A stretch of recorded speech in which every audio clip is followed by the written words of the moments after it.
I've always been fascinated not only painting people's faces, but knowing their stories. And I'm just so super nosy. If you leave me in your house by yourself, I'll like rummage through all your drawers because I'm curious about who people are. Seriously, I will. I'm super nosy.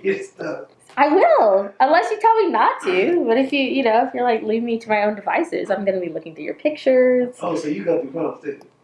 Well, that means yes. No.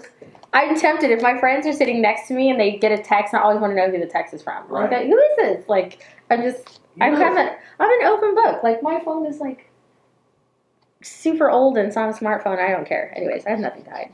So that's what my work is been about. So it's always been about my fascination with people. Right. And I've only been able to put that into words in grad school to be like, oh my goodness, like I took a natural fascination as a child of wanting to stare at people and know all about them. Right. All about them. My parents, I want to know all about everyone. Right. And then my love of painting and drawing, it just bled on over. And so now I'm just like, I want to look into your eyes and I want to paint your face. Right. And that's all I want to do. And I want to know all about you, and I want to know why you smile and why you cry and like what your favorite color is. And I watched this documentary about Abramovich. Yeah, she did the exhibition in the MoMA where she sat for 3 months and looked into people's eyes. I love it. And so I watched that recently, and I was like, and someone made a comment. They're like, when I first met Marina, I thought she was in love with me. But then I realized that Marina is just in love with everyone. And I'm kind of like that. Like, I'll stare at you and I'll ask you all these questions. But it's just because I'm honestly interested in who you are outside of how you come across. So, of course, that bleeds into psychology and all of my favorite subjects. So that's what my conversation is about. And I guess if I could say that it had a message, I mean, because, my art is basically like a love story to all the people I love, these pictures that I paint. But if it had a message, if I wanted anyone else to get something from it, it would be to be gracious to each other, because you never know where someone is coming from. And just because you think you know who this person is by the way they dress or look or the color of their skin, like you have no idea the story behind them. And you can't really hate people when you understand. You're just talking about making babies. Like, what if you're a shitty parent and you raise a shitty son? And now your son doesn't know any better, And so then it's hard to hate either when you truly take a moment to understand who someone is. And it goes both ways. Like, I think a lot of people wanted my work to be about prejudice or racism. But it can't really. Like, I'm from a multiracial family, and I try to understand everyone's point of view. Like, why do you view someone this way? Like, if I come across a really racist person, what happened to you in your life that made you want to think this way? Did something happen? Was it bad? And if it was, I'm sorry, And I think as humans, we just don't give each other enough mercy.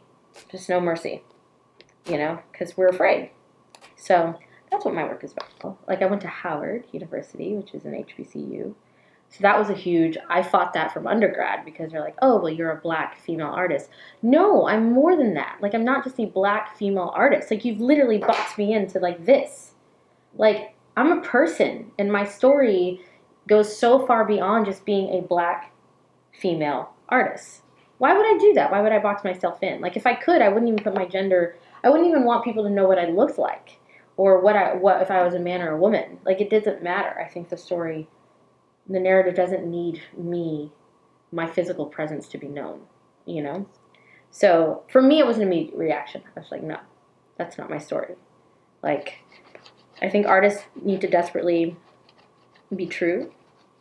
And when we start changing it and I understand needing to maybe tweak something to make something a little more marketable. Right.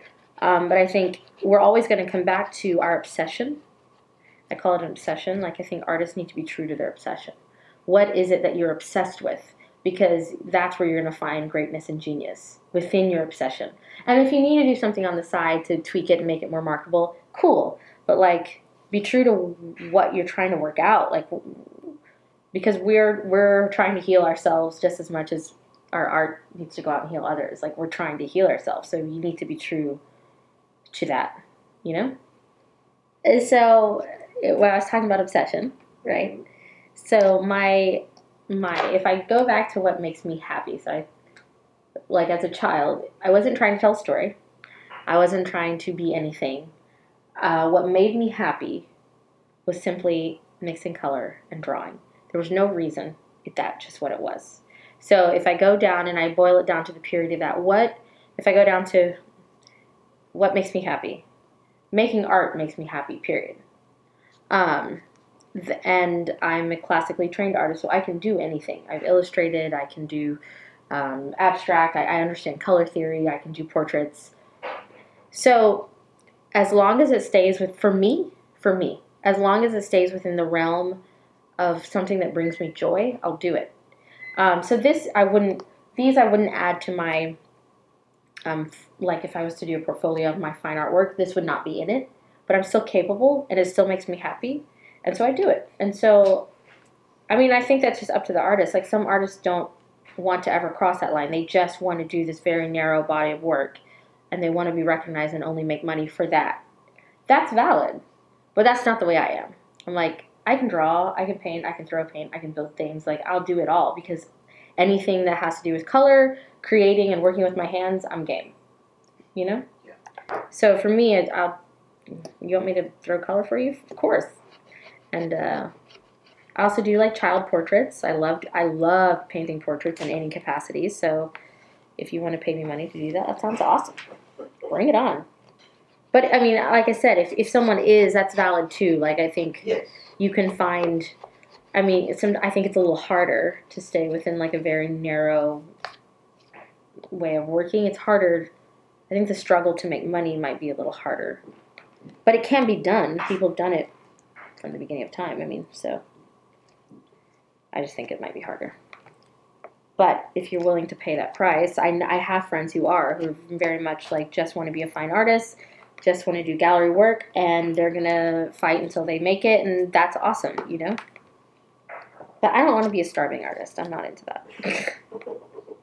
I like to eat and yeah, have decent clothes. So it's like always. If it's said in private, you can always look back and be like, "Whew, I'm so glad I grew." But when it's like out there, you're like, "Ah, we're like passionate when we're younger, and I think we become more mature and open and gracious as we grow older." So I always hope that I don't look back and realize that I like boxed someone out or wasn't gracious, because I was young and passionate. Which I guess young and passionate is valid too, but.